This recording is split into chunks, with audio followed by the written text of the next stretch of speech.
امریکہ میں ایک ایسی درگاہ موجود ہے کہ جہاں کچھ برگزیدہ لوگ سارا سال خدا کے آگے جھولی پھیلائے کھڑے رہتے ہیں۔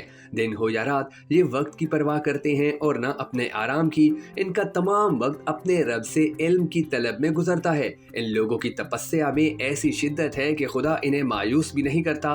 خدا مسلسل ان کی جھولی کو علم کے موتیوں سے بھرتا رہتا ہے۔ یہ برگزیدہ بندے بھی خدا کا دیا ہوا علم اپنے آپ تک محدود نہیں رکھتے اور کوشش کرتے ہیں کہ اللہ کی مخلوق کے ساتھ بھی یہ علم بانٹا جائے۔ سو جس کی جتنی توفیق ہوتی ہے وہ اپنے دامن میں اتنے ہی موتی بھر کے لے جاتا ہے۔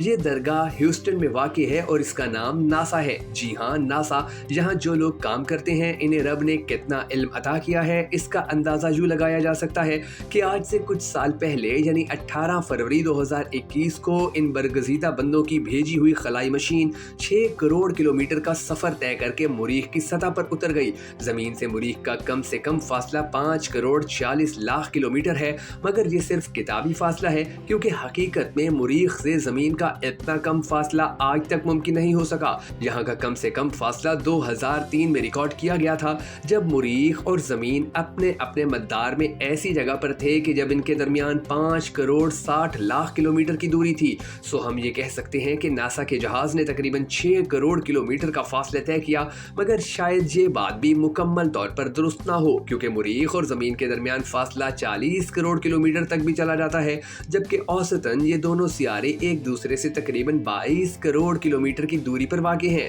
یہ اس علم کی معمولی سی مثال ہے کہ جس میں دو سیاروں کے درمیان فاصلہ ماپنا بھی ایک مشکل کام بن جاتا ہے۔ علم کے اسی قبیلے میں اسٹیفن ہاکنگ نام کے بھی بزرگ گزرے ہیں۔ کچھ سال پہلے ان کا انتقال ہوا تھا۔ وفات سے پہلے انہوں نے اپنی کتاب میں پیش گوئی کی تھی کہ سن 2070 تک انسان مریخ پر اترنے میں کامیاب ہو جائے گا۔ ناسا والوں کی خلائی مشین تو مریخ پر اتر چکی ہے۔ اب دیکھتے ہیں کہ اگلے 50 برسوں میں ان بزرگ کی بات سچ ثابت ہوتی ہے یا نہیں۔ اللہ کا ایک ایسا ہی بندہ آسٹریلیا میں بھی رہتا ہے یہ ساری رات اپنے گھر میں دوربین لگائے آسمان کو تکتا رہتا ہے۔ اس کا کام آسمانوں میں اپنے رب کے کرشمے تلاش کرنا ہے۔ ان بزرگوار کا نام قبلہ رابرٹ ایوانز ہے۔ یہ حضرت خلا میں سپر نووا تلاش کرتے ہیں۔ سپر نووا اس ستارے کو کہتے ہیں کہ جس میں انتہائی شدید دھماکوں کے نتیجے میں بے پناہ توانائی خارج ہوتی ہے، اتنی زیادہ کہ خربوں سورج مل کر بھی شاید وہ توانائی پیدا نہ کر سکیں۔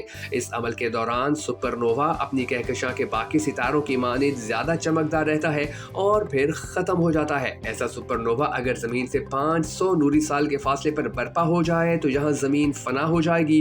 بقول ساقی فاروقی کہ کئی سورج مجھ میں ڈوب گئے میرا سایہ کم کرنے کے لیے۔ جناب ایوانس کا کہنا ہے کہ ہماری خوش قسمتی ہے کہ یہ کائنات اس قدر وسیع ہے کہ ہمیں سپر نووا سے تباہی کا خطرہ نہیں، کیونکہ یہ شدید دھماکہ ایک خاص قسم کے ستارے میں ہوتا ہے جو ہمارے سورج سے کم از کم 10-20 گنا بڑا ہو، اور ایسا کوئی سورج ہمارے نظام شمسی میں موجود نہیں۔ اس قسم کا جو ستارہ ہمارے سب سے زیادہ قریب ہے وہ 50,000 نوری سال کے فاصلے پر ہے۔ سپر نووا اربوں سال تک روشنی دیتے ہیں، مگر جب ان کا وقت قریب آتا ہے تو وہ اچانک ہی معدوم ہو کر ختم ہو جاتے ہیں۔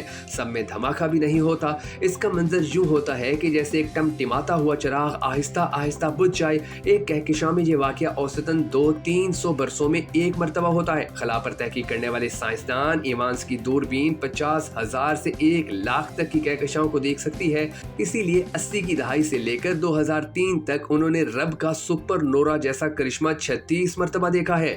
ایک دم سے اربوں سورجوں جتنی روشنی پیدا کرنے والا سپر نووا کبھی کبھار 3 سال میں بھی نظر نہیں آتا، اور کبھی خدا کی قدرت سے 2 ہفتوں میں 3 مرتبہ بھی یہ جلوہ دکھائی دے جاتا ہے۔ ان کا کہنا ہے کہ ہماری یہ کائنات اتنی بڑی ہے کہ اس کا فاصلہ ماپنے کے لیے 70 خرب سال سے زیادہ کی زندگی درکار ہے۔